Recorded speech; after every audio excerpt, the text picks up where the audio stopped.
16 hot dogs, 16 days, and 16 stories. This is 16 for 16. I'm Mary Bowers, a Korean American adoptee and competitive eater. I'm about to step onto the biggest stage in all of world sports, the Nathan's Famous Hot Dog Eating Contest at Coney Island, New York. And this time, I'm bringing some of my friends along the way to share their stories. Storyteller Chae returns, and marriage and family therapist Robyn joins the conversation. Let's catch up. Today, we're talking about how adoption can affect mental health.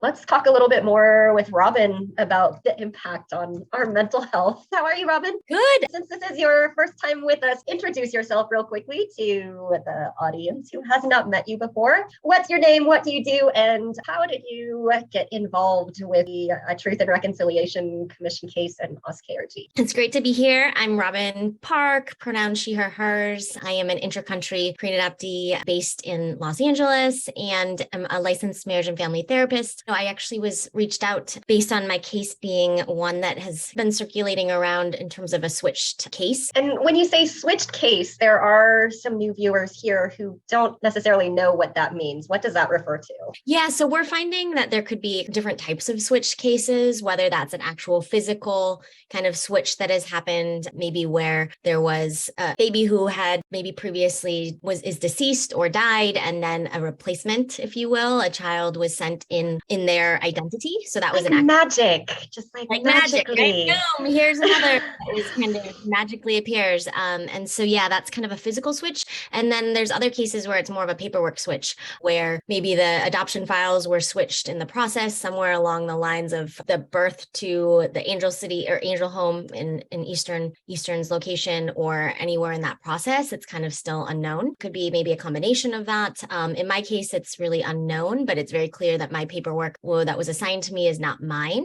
So somewhere there was a switch, and still trying to figure out what happened. Okay. The conversation we're having today is about the toll that this takes on our identities. I think the trouble that I am having in communicating to my friends and family right now is that this is not just a philosophical, I want to have this deeper understanding of myself. I want to be an actualized human being. As you mentioned, there is an administrative process that happens, like paperwork being switched, identities being switched, and there is an effect of that. So I know when I talk to my friends, I sound like a crazy person because I am now legally multiple people because of those effects. And I think more recently, I have found myself starting to assign different emotions to each of those identities. And I know that that is not healthy, but this is kind of the system of what we've been given, and then there's an effect. And I think that's the topic I'd like to kind of address and get more insight with you. Yeah, I mean, I totally that way. I feel like I have multiple, legally, I also have multiple identities. I grew up thinking I was Park Ju-young, and then of course I have the date of birth a certain day, and then when you find out you've been kind of living in somebody else's if you will, identity, that psychologically has a huge impact. I think, even as I've done a lot of work, in terms of having my own mental health support, and then going through graduate school to become a therapist, I feel that I had, some baseline to help support myself, but I still struggle certain days. And so I imagine in some ways when somebody doesn't have any of that, or doesn't have access to that kind of mental health care or other types of community or ways to support yourself when it's such an isolating experience, that's extremely difficult. I think about that in terms of also not only us as adoptees, but the birth family members that are also impacted by this. And, shame and stigma, mental health is still something that's kind of yet to be more of a thing. And in Korea, and I think that I just worry about so much of the mental health globally for all of the members involved in our scenarios, and who has access to support and who needs ever different reasons. Robyn mentioned some of the structures and the effects and fallout of mental health issues around adoption. What has been your experience with that? I think my first public health sort of record of my first major depressive episode was when I was about 13 or 14, and I've struggled with major depression and anxiety, even forms of addiction throughout my life. For me, I didn't really appreciate the significant impacts that adoption or the complexities of the different life experiences that adoption has on a human being until quite recently, actually, only a couple of years ago. The learning of that for me came through, I was in a situation, I went to hospital, I was struggling really bad with sort of suicidal ideation at the time. And when I got my, there's always the process of not knowing the family history when you're being asked these questions. But also when I got my sort of diagnosis around depression and things like that, that was really the first time that I started to look into mental health. What I discovered in that sort of learning on some of these diagnoses is that the link between adoption, and I remember reading articles around depression, and that's when I first saw that adopted people do have a more of a predisposition to some of these mental health illnesses. And for me, that was a really big moment in that, okay, I can't ignore this as being something that has affected me for a lot of my life. I was in denial that it doesn't matter what happened at the beginning, but seeing the statistics, around, and correct me if I'm wrong, Robyn, but I came across a statistic that, we as adoptees are 4 times more likely to attempt and make a suicide attempt. Discovering that and then realizing, okay, I need to look into this aspect of my life. This is something that's been hugely impactful. It made me really stop and think around how I hadn't been dealing with a lot of the grief and the trauma that adoption has. And a big part of that was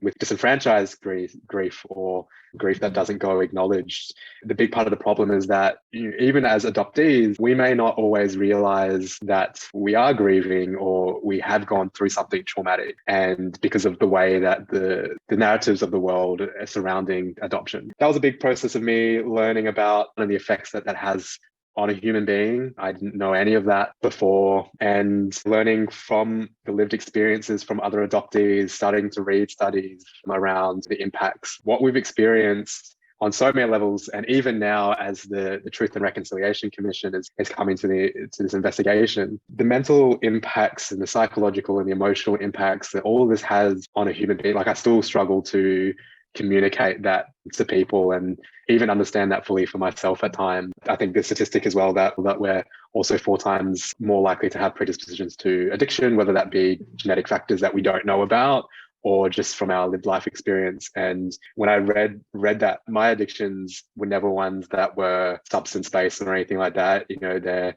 addiction can take on other forms. Mine came from an inherent need to be needed. As adopted people, we may not feel that we're loved or needed, and that plays out in maybe the ways that we obsess over work or relationships or things like that. Yeah. And it was a learning of understanding myself better and really being able to show myself, still a process of showing compassion, because things that we have to deal with are monumentally difficult, and I think it's important that we recognize that. I also read a statistic somewhere that specifically for adopted women, there is a 7-time higher likelihood than the general population of dying because of alcohol-related reasons. And I wish I had that information earlier, because even though I don't think it's ever turned into a problem to the point that it was disruptive to my life, I think I would have made very different health choices had I been equipped with that information. And I think it's really important that adopted families understand these statistics too, because as this TRC process has started unfolding, I've had some very necessary conversations with my adoptive mother. And she told me flat out, had she known these statistics at the beginning, I wouldn't have been adopted. They would not have adopted me at all, because her and my dad were not equipped to deal with that. Robyn, can you address some of the statistics and not just statistics, because statistics ultimately at the end of the day are people. Yeah. And I just want to touch on, and Chae, thanks for sharing, so much of your own journey and just finding the healing and just recognizing. And I think in some ways, these statistics or numbers, if you will, or data or research and information can be validating in some ways, or just at least kind of help, like you said, Na Young, put things into perspective for folks, but I do think that, yeah, at the end of the day, it's human lives, it's human behaviors, it's things that like to pathologize our community typically. But I do think that we do have, I think we can think about this. This is how I've put it into perspective in relationship to my own health issues physically and psychologically, but that, in utero, we think of all of the impact and all of the different stress hormones, cortisol, all of the different things that I can imagine my birth mother was experiencing if and when she knew she was going to relinquish me, right?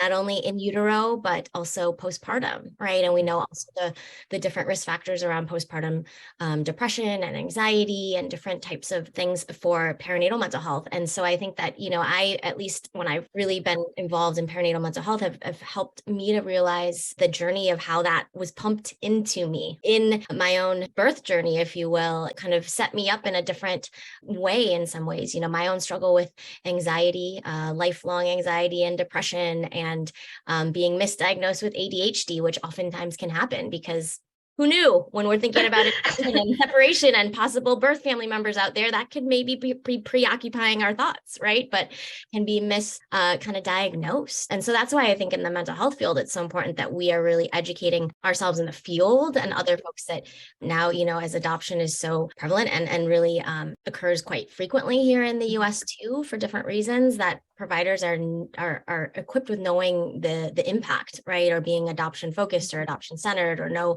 the core themes and issues of adoption, know the different types of, impact that, like you talked about, Chae, disenfranchised grieving or ambiguous loss really impacts us psychologically, and then can manifest somatically in our bodies in so many ways. So I do think at the end, it's really important that we are really advocating for, just the supports and the types of really adoption centered or permanency centered, relational centered healing that we need to do individually and then as a community. I've realized that the supports that are available, there's a distinct lack of information or education around that. Because when I specifically address something and I'm like, this is the thing that I would like some help. I know I'm anxious. I know I'm depressed. This is why I think I'm depressed. Here's the research. It's so funny because I think a lot of times the tendency is to over-explain. So it's like, here's the statistics, here's the research, here's where I need help. And it's cricket. But when I decided that I was going to return to Korea, when I decided to do births, I have never seen like such a backlash of you're mentally ill, you're crazy, you're manic, you probably need to see a therapist. I was already in therapy, by the way, at that point. I think there's, like you mentioned the word switch earlier, I feel like there's a switch that's also happened in the response. It's not just the administrative effect in identities, it's also in how we address adoption and some of those issues. Yeah. And I think, to speak to that too, I think that's where, having worked in different types of foster care systems here and even post-adoption services here in Los Angeles County, it's really the education, the psychoeducation needed for anyone who is about to finalize an adoption is definitely changed today than it was in the 1980s and before that, right? Typically kind of our generation of parents were trying to figure out, how do you raise a transracially adopted human? They weren't talking about anti-racism and all of these different things and trainings now that we're offering, but also definitely not talking about the mental health piece. I think that's what's so important, that we're really bringing that in and normalizing that adoption is trauma, right? And the impact that has on all of our lives. I know, Chae, you've mentioned some of the connections between mental health and physical health. So Robyn, can you give us some insights into that relationship? Because our minds control our body. So what are some of the more physical effects that you've learned about adoptees and adoption trauma? So yeah, I think it's both a bottom up and top down kind of thing. And I think that in my case too, I want to speak to something that often isn't even known too widely medically. Is I experienced something personally called Cushing's syndrome, which also there's Cushing's disease. And I learned after my body physically started to change kind of for many, many years, that I had double the amount of cortisol that a human should have in their. Wow. So I kind of had superhuman power, which I loved in graduate school, because I was like sleeping on 3 to 4 hours. I could work 3 jobs, study full time, have my training hours. But, when I was diagnosed with this and realized that I had a nodule on my adrenal gland, So that just validated everything and made me realize like, wow, I'm a marathon runner and I was continuing to gain weight. I had a nutritionist, I had a personal trainer, all of the things that you would think would help my physical body be well, if you will, or healthy. And it wasn't working. And so I thought I literally was going crazy because most people were like, well, you should try this. Maybe it's that. But it was because of an actual your stress hormone, which we know is a very powerful one. It helps get us up out of bed in the day, which we need a little bit of that to wake up. But too much of that actually could lead to death. Right. And so, finding that really changed my life and helped me realize the connection between mind and body. Hormones are powerful chemicals in our body, but also just really also then taking that back to the importance of somatic work, in terms of mental health. A lot of our traumas, for not all of us, but many, including myself, is pre-verbal. Kind of within the 0 to 3 months, our language centers don't develop until later on. When we're kind of toddlers, we're starting to form language. So I think that that's something that for me in my work, it's realizing that the somatic healing, like somatic experiencing, is one type of therapy that really works kind of in the body to really help support, mental health and wellness. Because a lot of my implicit memories, right, that are kind of within my body need to be kind of touched on in a different way than the typical top-down talk psychotherapy had done for my level of healing at that level in my life. It's kind of choose your own adventure, but I do think that there's something, at least for us as adoptees, that we embody, a lot of us, the trauma that was pre-verbal. So doing kind of more somatic healing or EMDR, which is another type of therapy, could be really helpful. I think a lot of us are really good at being in our head. We intellectualize, we can really talk about things, but I think sometimes we need to go in and do actually the bottom-up work to support kind of the mind-body wellness. I would say living in Korea and having returned back, I have physical memory and I have really strong emotional reactions, physical responses. And then when I try to explain what is happening, I physically cannot do it. It feels like a physical disability. It's physically like I can see the effect. I feel the effect. I have adult language to explain something, but I can't make the bridge between the two. It feels like a physical disability. Yeah, you're speaking to implicit memory, right? And it's really that unconscious retention of information. And so oftentimes I hear that too when I'm working with clients that, I can't put a word to it. I know, I feel it. Oftentimes it's really in a lot of folks' like heart space or chest.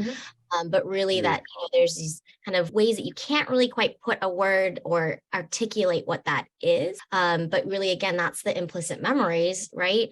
Versus the explicit memories, which are really kind of the conscious retention of information that we develop later on, like the facts, the dates, the types of things that we kind of logically kind of store in our hippocampus or in our brain. So those are the things that like later on that comes, when we're trying to recall certain things. But as an infant who has a disrupted attachment or is separated by your biological family, that is something that even as an infant, that is an implicit memory that is stored in our body. And as a lot of folks say, the body keeps the score. Really, we'll have these moments then when we kind of will feel that or be activated or kind of notice a sensation. And that's usually, again, kind of when we can bring that back to, what might that be? Where might that be coming from? And for my work, I really center so much around it's adoption and, just trauma